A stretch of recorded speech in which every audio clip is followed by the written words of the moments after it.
आज़मीन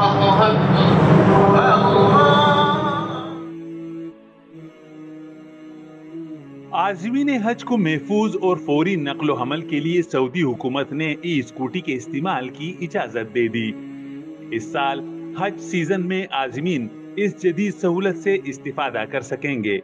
Saudi हुकूमत के मुताबिक इस इक़दाम का मकसद नक्ल हमल को आसान और महफूज बनाना और मौसर अंदाज में हाजियों को सहूलत फराहम करना है। ई स्कूटी के लिए मुज़दलिफा, मिना और जमरात में मखसूस रास्ते भी मुतय्यन किए गए हैं।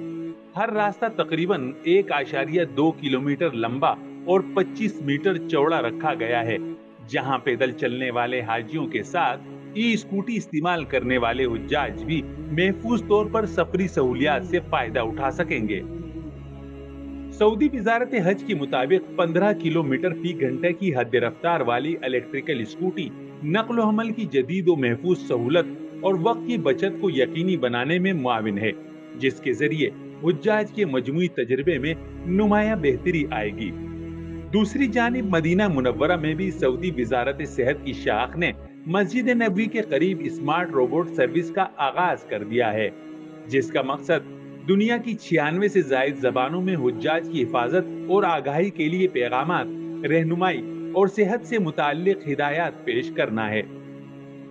इसके अलावा 220 मर्द और खवातीन रजाकारों पर मुश्तमिल 12 से जायद टीमें भी ज़ायरीन की खिदमत के लिए 24 घंटे मौजूद रहेंगी, जिनकी मौजूदगी का मकसद मस्जिद नबवी तक रसाई की सड़कों, शहजादा मोहम्मद बिन अब्दुल अजीज इंटरनेशनल एयरपोर्ट और हरमैन ट्रेन स्टेशन के अलावा मुख्तलिफ मसाजिद में सेहत और हंगामी खिदमात की अंजाम दही होगी।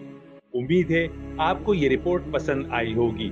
मजीद ऐसी मालूमाती और दिलचस्प वीडियोस के लिए चैनल सब्सक्राइब करना ना भूलें।